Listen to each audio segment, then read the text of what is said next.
ક્યારેક છે ને ઇતિહાસને સમજવા માટેની ચાવી કોઈ મોટી ઘટનામાં નહીં પણ એક નાનકડી ભૂલાઈ ગયેલી વસ્તુમાં છુપાયેલી હોય છે. આજે આપણે બસ એવા જ એક ઐતિહાસિક ખજાનાને ખોલવા જઈ રહ્યા છીએ. એક એવું ટાઈમ કેપ્સ્યુલ જે આપણને સીધા 70 વર્ષ પાછળ લઈ જશે અને એ સમયના લોકો શું વિચારતા હતા એની એક ઝલક બતાવશે. તો ચાલો આ સમયયાત્રા શરૂ કરીએ. આપણા મનમાં જે મુખ્ય સવાલ છે એ છે કે 1953ના એ સમયમાં જ્યારે દુનિયા એક નવા યુગમાં પ્રવેશી રહી હતી ત્યારે ભારતમાં જે આધ્યાત્મિક માર્ગના પ્રવાસીઓ હતા એમના મનમાં શું ચાલતું હશે, કયા પ્રશ્નો એમને સતાવતા હશે અને એ જવાબો એ લોકો ક્યાં શોધી રહ્યા હતા. અને આ બધા સવાલોના જવાબ આપણને મળે છે એક સાવ અણધારી જગ્યાએથી.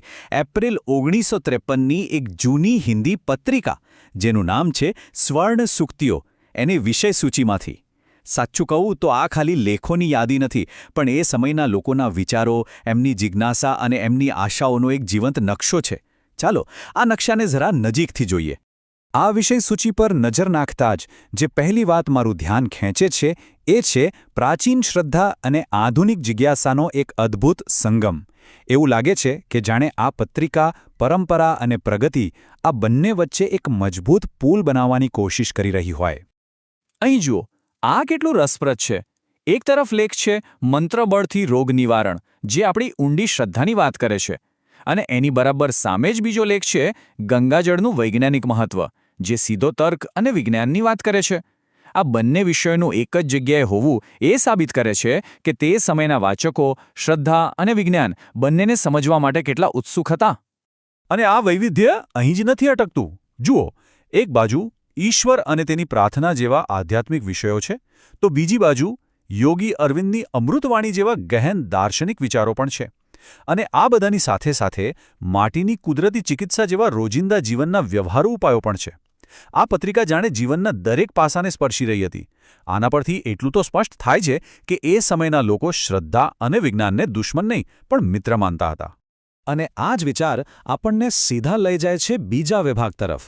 કેમ કે આ પત્રિકા ખાલી જ્ઞાનની મોટી મોટી વાતો નહોતી કરતી, પણ એ પણ શીખવી રહી હતી કે આ જ્ઞાનને રોજિંદા જીવનમાં ઉતારવું કઈ રીતે. આ શીર્ષક જ જુઓ, જીવનના સાચા કલાકાર બનો. કેટલું સુંદર! અહીંયા આધ્યાત્મિકતાને કોઈ રહસ્યમય વસ્તુ તરીકે નહીં પણ એક કળા તરીકે રજૂ કરવામાં આવી છે. એક એવી કળા જે આપણે શીખી શકીએ, જેનો અભ્યાસ કરી શકીએ અને જેનાથી આપણું જીવન વધુ સુંદર બનાવી શકીએ. ખરો ને? આપણે સૌ જીવનના કલાકાર જ તો છીએ. અને આ કળા શીખવવામાં કે પત્રિકા એકદમ સ્પષ્ટ માર્ગદર્શન પણ આપે છે. પહેલું પગલું, પોતાના પર વિશ્વાસ કરો, મતલબ કે આત્મવિશ્વાસ કેળવો. બીજું, પરમાર્થ અને સ્વાર્થનું સંકલન, એટલે કે સારું અને ખરાબ સમજીને જીવન જીવો. ત્રીજું, મિત્રનું મહત્વ, જે સામાજિક સંબંધોની વાત કરે છે. અને ચોથું, પૂર્ણાહુતિ યજ્ઞમાં ભાગ લેવાનું કહે છે, જે સમાજ સાથે જોડાવાની પ્રેરણા આપે છે. આ તો ખરેખર વ્યક્તિગત વિકાસ માટેનો એક સંપૂર્ણ રોડમેપ છે. તો હવે એક મોટો સવાલ ઊભો થાય છે. આ બધું જે આપણે જોયું, વિજ્ઞાન, આધ્યાત્મ અને સ્વવિકાસ, શું આ બધું ખાલી અલગ અલગ વિષયોનું મિશ્રણ હતું કે પછી આ બધાની પાછળ કોઈ એક મોટો, ઊંડો વિચાર કામ કરી રહ્યો હતો? ચાલો આ રહસ્ય પરથી પણ પડદો ઉઠાવીએ. તો શું આ બધું માત્ર એક સંયોગ હતો? શું સંપાદકોએ બસ પોતાની મરજી મુજબના વિષયો ભેગા કરી દીધા હતા? કે પછી આ બધાની પાછળ કોઈ ચોક્કસ ફિલોસોફી, કોઈ મોટો ઉદ્દેશ્ય છુપાયેલો હતો? આનો જવાબ શોધવા માટે આપણે ક્યાંય બહાર જવાની જરૂર જ નથી. એ આ પત્રિકાની અંદર જ છુપાયેલો છે, એના પુસ્તક વિભાગની શ્રેણીઓમાં. અને આ શ્રેણીઓ જ આખી પત્રિકાનો જે મૂળભૂત હેતુ છે એને આપણે સામે લાવી દે છે. આ જુઓ, આ કોઈ સામાન્ય શ્રેણીઓ નથી. વિચાર ક્રાંતિ, વૈજ્ઞાનિક આધ્યાત્મિકતા, વિજ્ઞાન અને ધર્મ, આ શબ્દો પોતે જ બધું કહી દે છે. આના પરથી સ્પષ્ટ થાય છે કે આ માત્ર એક પત્રિકા નહોતી પણ એક આખું આંદોલન હતું. એનો હેતુ માત્ર માહિતી આપવાનો નહોતો પણ લોકોની વિચારવાની રીતમાં ક્રાંતિ લાવવાનો હતો. તે વિજ્ઞાન અને આધ્યાત્મિકતા વચ્ચેની દિવાલને તોડી નાખવા માંગતી હતી. તો સવાલ એ થાય કે આ વૈજ્ઞાનિક આધ્યાત્મિકતા એટલે શું? એકદમ સાદા શબ્દોમાં કહું તો એ શ્રદ્ધા અને તર્કને દુશ્મન નહીં પણ મિત્ર બનાવે છે. એ એવું કહે છે કે ધ્યાનના ફાયદાને વિજ્ઞાનથી માપી શકાય છે અને પ્રાર્થનાની શક્તિને તર્કથી સમજી શકાય છે. આ જીવનના મોટા પ્રશ્નોના જવાબ શોધવા માટે બંનેનો ઉપયોગ કરવાની કળા છે.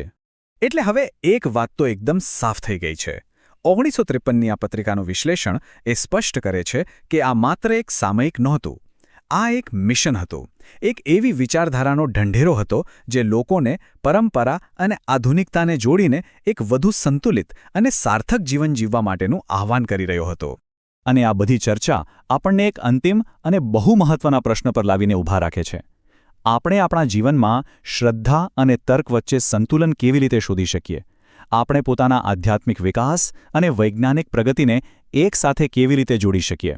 આ 17 વર્ષ જૂની યાદી આજે પણ એટલી જ સુસંગત છે, કારણ કે એ જ શાશ્વત માનવીય શોધને પ્રતિબિંબિત કરે છે: અર્થ, જ્ઞાન અને એક બહેતર જીવનની શોધ.